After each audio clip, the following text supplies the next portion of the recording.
स्वामी समर्थ दंडवत आणि प्रणाम। तर आज मी खूप दिवसांनी ट्रॅव्हलिंग ब्लॉग घेऊन आलेली आहे तुमच्यासाठी, तर तुम्ही नक्की बघा, न स्किप करता। ओके, तर चला। श्री स्वामी समर्थ दंडवत आणि प्रणाम। शिवन्या कल्याणी या यूट्यूब चॅनलमध्ये मी तुमचं अगदी मनापासून स्वागत करते आणि आजचा दिवस तुमचा शुभ जाओ अशी स्वामींच्या चरणी प्रार्थना करते। आणि आजच्या आपल्या नवीन एका ट्रॅव्हलिंग व्लॉगला मी सुरुवात करते। हे तुम्हाला पिहूनी तर सांगितलेलंच आहे की आजचा व्लॉग हा ट्रॅव्हलिंग व्लॉग आहे। तर आज फ्रेंड्स आम्ही थोडंसं फिरण्यासाठी बाहेर निघालेले आहोत, कारण बरेच दिवस झाले आम्ही बाहेर कुठे गेलोच नव्हतो, त्यामुळे ट्रॅव्हलिंग व्लॉग काही येत नव्हते। त्यामुळे आता थोडंसं सुट्ट्या होत्या, मग त्या सुट्ट्यांचं नियोजन करून आम्ही थोडंसं बाहेरगावी निघालोत। तर कुठं जाणार आहोत, तुम्हाला कुठं घेऊन जाणार आहे हे तुम्हाला पुढं पाहायला मिळेलच। तर चला फ्रेंड्स, मग सकाळी लवकर निघालेले असल्यामुळे आम्ही एक रेस्टॉरंट रस्त्यामध्ये आलं, तर मग आम्ही तिथे नाश्ता चहा वगैरे करून घेतलोत। आणि मग हा घाटाचा रस्ता होता, इथे फोटो सेशन बरेच जण करत होते, म्हणून आम्ही सुद्धा गाडी थांबवली आणि छान ह्या निसर्गाचा आस्वाद घेण्यासाठी इथे थांबलोत आणि थोडंसं फोटो सेशन केलं। आणि मग फोटो सेशन झाल्यानंतर इथून आपल्याला पुढे आणखीन जायचंच आहे। तरी म्हणजे इथं आम्ही काही जास्त वेळ थांबलो नाहीत, तर कारण आपल्याला पुढे वेळ घालवायचा होता, म्हणून मग आम्ही तिथून घाईघाईतच निघालोत, काही फोटो काढलोत आणि मग निघालोत। तर फ्रेंड्स, किती छान हा निसर्ग वाटतोय पहा। तर आता आपण आपल्या पुढच्या स्पॉटवरती आलेले आहोत। तर आता इथं तुम्ही पाहू शकता खूप म्हणजे खूप लोकांची गर्दी तुम्हाला पाहायला मिळेल, कारण इथे सुट्ट्यांचा आस्वाद घेण्यासाठी ऑक्टोबर ते मार्चपर्यंत खूप गर्दी असती, असा हा स्पॉट आहे। तर तुमच्या लक्षात आलेलंच आहे, ज्यांनी पाहिलेलं आहे त्यांना लक्षात आलेलंच आहे की आम्ही कुठे आलेले आहोत। आणि ज्यांना माहिती नाही त्यांना मी सांगते की आम्ही आंबोली वॉटरफॉलला आलेले आहोत। तर आम्ही इथं म्हणजे पहिला स्टे आम्ही घाटात घेतला होता फोटो सेशनसाठी, आणि दुसरा स्टे आमचा इथं आहे। तर खूप छान पाण्याचा धुवाधार असा धबधबा, दुधासारखा पांढरा शुभ्र असा खूप उंचवरून कोसळतोय आणि खूप छान वाटत होतं इथं। पहिल्यांदा पिहू पाण्याला घाबरत होती, कारण मला पण वाटलं पायऱ्यांवरती म्हणजे पाण्याचा प्रवाह असल्यामुळे शेवाळ वगैरे असेल, पाय घसरेल म्हणून थोडंसं घाबरतच मी सुद्धा वर गेले आणि पिहूला घेऊन गेले, कारण मी तिची भीती घालायला पाहिजे म्हणून मग मी तिला घेऊन गेले। पण पायऱ्यावरती काही शेवाळ वगैरे नव्हतं, तर आम्ही तिथं पाण्यामध्ये खूप सारा एन्जॉय केला। सुरुवातीला जरी पिहू घाबरली असली तरी सुद्धा तिने पण नंतर एन्जॉय केला। तर आता इथून आम्हाला पुढं निघायचं होतं। आता पुढं कुठं जायचं आहे हे तुम्हाला थोड्या वेळानंतर लक्षात येईलच, कारण थोडंसं सस्पेन्स ठेवते, कारण आता तुम्हाला आंबोली वॉटरफॉल पाहायला म्हटल्यानंतर पुढं कुठं जात आहोत याची थोडीशी पुसटशी कल्पना आलेलीच असेल। तर पहा फ्रेंड्स, निसर्ग किती छान हिरवागार शालू घालून बसलेला सजलेला दिसतोय, खूप छान वाटत होतं। अगदी आल्हाददायक मन प्रसन्न करणारं असं वातावरण होतं। एवढं हिरवीगार झाडी पाहिल्यानंतर खरंच कितीही टेन्शनमध्ये माणूस असला तरी पण त्याचं मन उल्हासून जातं आणि एकटक आपण या निसर्गाकडेच पाहत राहावं असं वाटतं। कलिंगूट बीच कुठे हो दादा? कलिंगूट बीच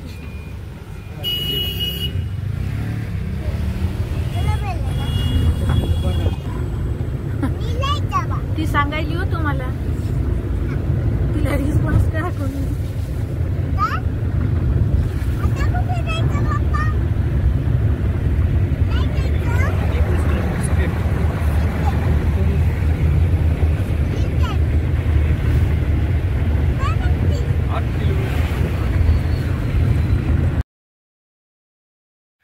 तर फ्रेंड्स, तुम्हाला लक्षात आलेलंच आहे की आपल्याला आता पुढचा स्पॉट कुठला आहे। तर अगदी बरोबर, तर आपल्याला कलंगूट या बीचवरती जायचं आहे। हा गोव्यामधला बीच आहे आणि हा पणजीपासून 16 किलोमीटर अंतरावर आहे। तर मैत्रिणींनो, म्हणजे गोव्यामध्ये एकूण 10 बीच आहेत, पण त्या सगळ्यांमध्ये हा महाराणी बीच म्हणून ओळखला जातो, कारण तिथल्या सगळ्या बीचच्या महासागराची ती राणी असं त्या बीचला संबोधल्या जातं। आणि ह्या बीचवरती आपल्याला पहिल्यांदा जायचं आहे। आणि आत्ता रस्त्यामध्ये तर महाराज दिसले आणि महाराजांना नाही घेतलं असं तर आपल्या व्हिडिओमध्ये होणारच नाही। खूप छान स्टेज होता आणि मग महाराजांना घेतलं आणि शेवटी मग आता आम्ही पुढच्या प्रवासाकडे वळालोत।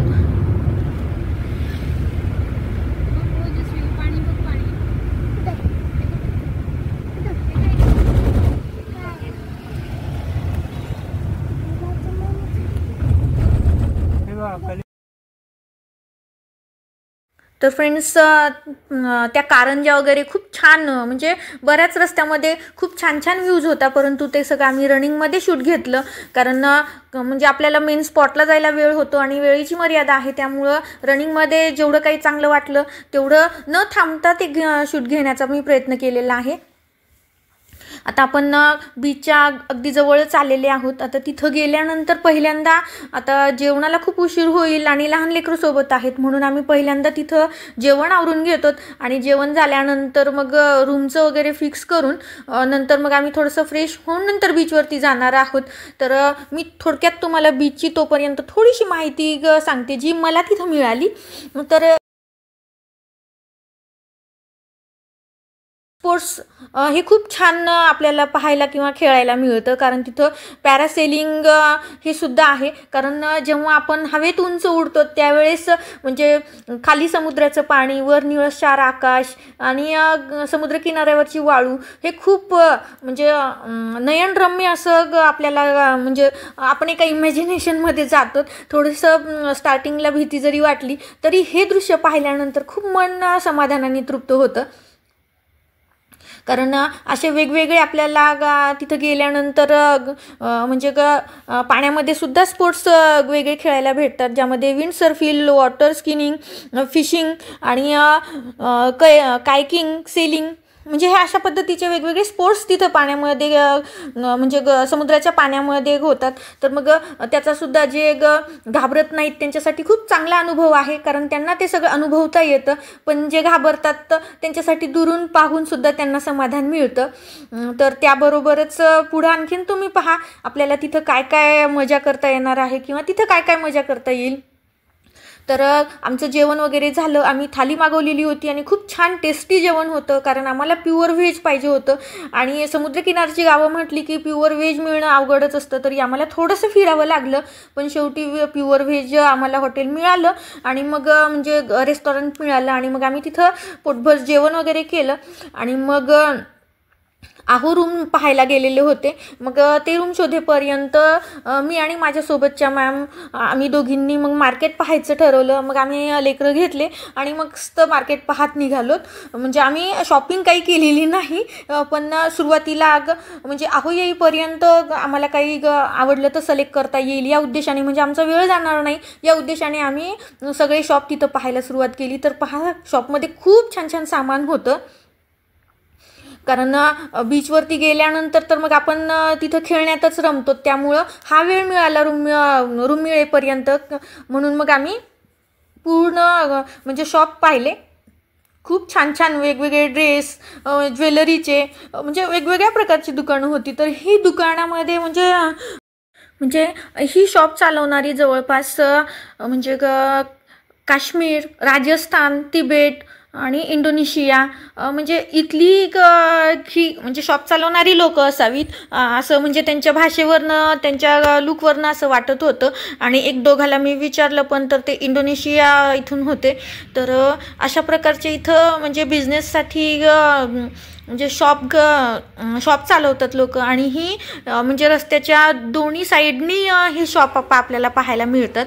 तर पहा खूप सुंदर सुंदर साहित्य होतं ज्यात डेकोरेशनचं साहित्य होतं, म्हणजे सगळ्या प्रकारचं साहित्य तिथं उपलब्ध होतं. जर म्हणजे आपण तिथं बीचवरती घालायची ड्रेसिंगसुद्धा तिथं तुम्हाला अवेलेबल आहे. तर त्यामुळं म्हणजे आपण ओझं म्हणून जर काही नेलेलं नसेल तर तिथं आपल्याला सगळ्या गोष्टी अवेलेबल होतात.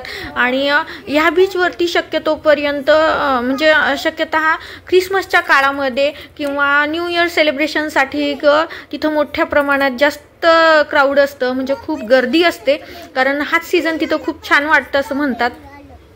कारण आपण पहिल्यांदा पाहतो त्यामुळे आपण कधीही गेलं तरी छान आहे, परंतु तिथं उष्णता भयंकर असते त्यामुळे हा कालावधी उत्तम मानला जातो. तर इतकं छान वाटत होतं. आता बीचवरती गेल्यानंतर तर किती नयनरम्य आपल्याला पाहायला मिळणार आहे ते पुढं पाहायचंच आहे. तर तिथे डॉल्फिनसुद्धा असतात म्हणे आपल्याला पाहायला मिळतात, परंतु आता आम्हाला म्हणजे तिथं डॉल्फिन पाहायला भेटले नाही, पण असं म्हणतात की ह्या बीचवरती डॉल्फिन पाहायला भेटतात. तर मैत्रिणींनो पहा किती छान छान म्हणजे असं वाटत होतं की सगळं साहित्य कामाचं आहे आणि सगळ्या वस्तू या कामाच्या आहेत आणि ह्या सगळ्या वस्तू आपल्याकडे असल्या पाहिजे, परंतु कॉस्टली असल्यामुळे आम्ही नाही खरेदी केली. तर पहा पर्स वगैरे सुद्धा आहेत. तिच्याकडे आहे ग फॅन. आमच्याकडे नाही आहे. मला दोन पाहिजे. होय. नाही तिच्याकडे आहे. हे छान वाटायला. हे बघ हे पूर्ण हे दगडाचं आहे बघ, वरचे बघ.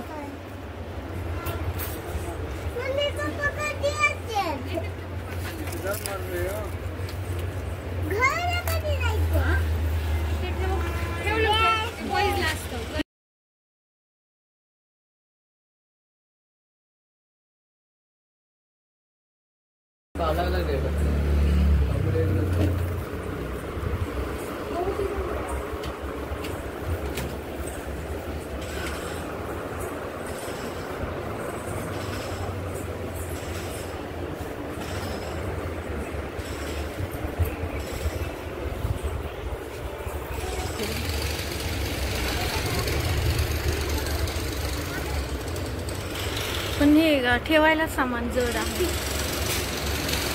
पाठीवर अडकून. एक बघ ना तू.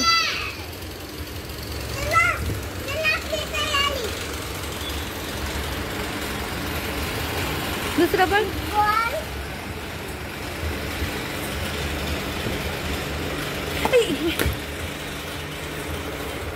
डोक्यावर पडलं. तर फ्रेंड्स चला आता आमची रूम फिक्स झालेली आहे. आता रूमवरती साहित्य वगैरे सामान आमचं आणलेलं ठेवलं आणि थोड्या वेळ लेकरांना घेऊन रेस्ट केलोत आणि आता फ्रेश होऊन आता आम्ही बाहेर निघालेले आहोत. कारण लहान लेकरांनी बराचसा सकाळपासून प्रवास केलेला होता, त्यामुळे थोडीशी रेस्ट घेतली आणि फ्रेश वगैरे होऊन मग आता आम्ही बीचकडे निघालेले आहोत. तर बीचकडे जाताना सुद्धा दुतर्फा म्हणजे दोन्ही साईडनी म्हणजे वेगवेगळे शॉप आहेत, कपड्यांचे, चप्पलचे किंवा म्हणजे वेगवेगळे साहित्य जे मी तुम्हाला आधी दाखवलं ती सगळ्या प्रकारची शॉप आपल्याला पाहायला भेटतात. आणि मेन इथं या किनाऱ्यावरती नारळाची आणि पामची खूप मोठी झाडं आहेत. हे ह्या बीचचं एक वैशिष्ट्य म्हणता येईल, कारण ह्या नारळांच्या आणि पामच्या झाडांमुळं म्हणजे तिथलं नैसर्गिक सौंदर्य आणखीन जास्त खुलून येतं. तर पाहू शकता आता आम्ही बीचकडे निघालेले आहोत. आता बीचवरती म्हणजे बीच जो आहे तो सुरुवातीला सपाट असा नसल्यामुळं लेकरांना घेऊन जायला किंवा पाण्यात खेळायला थोडंसं आम्हाला अवघड वाटलं किंवा हार्ड वाटलं. त्यामुळं रिस्क नको म्हणून आम्ही कुठलीही रिस्क न घेता वाळूमध्ये खेळण्याचा आस्वाद घेतला आणि तिथंच मस्त फोटो सेशन वगैरे केलं. कारण म्हणजे समुद्राच्या पाण्यातलं स्पोर्ट्स तिथं मोठ्या प्रमाणात आहेत. त्याचे वेगवेगळे रेट वगैरे आहेत, पण ते माझं रेटचा जो चार्ट लावलेला होता तो क्लिक करायचा राहून गेला. त्यामुळं आणि आम्ही म्हणजे एवढे खेळण्यासारखे उत्सुक किंवा धीट पण नव्हतो की जे समुद्राच्या पाण्यामध्ये काही खेळ खेळतील किंवा समुद्रात एवढं बोटिंग वगैरे करतील. त्यामुळे मग आम्ही ते टाळलं. पण ते माझ्याकडनं रेटचं क्लिक करायचं राहून गेलं, त्यामुळे दिलगिरी व्यक्त करते. कारण जे धाडसी लोक आहेत त्यांना तिथं खेळायला खूप आवडतं. आता धाडसी आपण असण्यापेक्षा लहान लेकरं असल्यानंतर आपल्याला काळजी घ्यावीच लागते आणि ती म्हणजे घेतलेलीच चांगली. तर आता आम्ही फायनली बीचवरती आलो. तर तुम्ही पाहू शकता किती छान नारळाची पामची झाडं दिसत आहेत आणि कसा निसर्ग खुलून निघालेला एव्हरग्रीन असा दिसतो.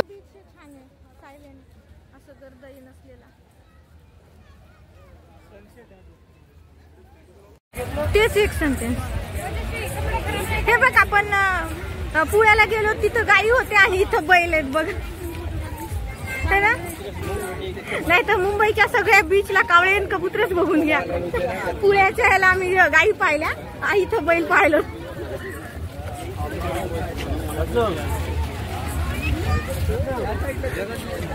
तर फ्रेंड्स तुम्हाला कसा वाटला हा बीच? कारण इथं थोडंसं क्राउडेड एरिया आहे. कारण ज्यांना शांतता आवडते त्यांच्यासाठी हा बीच नाही म्हणायला काहीच हरकत नाही, पण एकदा आपण व्हिजिट द्यायला काहीच हरकत नाही. ज्यांना खूप म्हणजे जे खूप शांतता प्रिय आहेत त्यांच्यासाठी सुद्धा एकदा भेट द्यायला काहीच हरकत नाही. कारण खूप छान वाटलं आणि वाळूमध्ये खेळण्याची एक मजाच खूप वेगळी होती. लहानपण आठवत होतं आणि पिऊनी तर खूप धमाल उडवली आणि आहो तर सेल्फी घेण्यात मग्न होते. तर अशा पद्धतीने ह्या बीचवरती आम्ही खूप एन्जॉय केला. आता ह्यानंतर आम्ही बागा बीचवरती जाणार होतो, परंतु लेट झाला आणि इथंच छान वाटत होतं, म्हणून मग आम्ही ठरवलं की उद्या सकाळी म्हणजे दुसऱ्या दिवशी सकाळी लवकर उठावं आणि तो स्पॉट करावा. म्हणून मग आम्ही इथंच एन्जॉय करत बसलोत, कारण आपण एवढ्या लांबून जातो आणि घाई फक्त स्पॉट करणं, मग त्यामुळे इथं थोडंसं निवांत वाटत होतं आणि दिवसभराचा थकवा पण होता आणि लेकरं पण खूप छान खेळत होती. आणि मी म्हणजे आधी जी माहिती दिली तीच माहिती मी इथं सांगत होते, त्यामुळं मला थोडंसं मिसमॅच झाल्यासारखं वाटत होतं, म्हणून मला इथं परत मला साऊंड द्यावा लागला.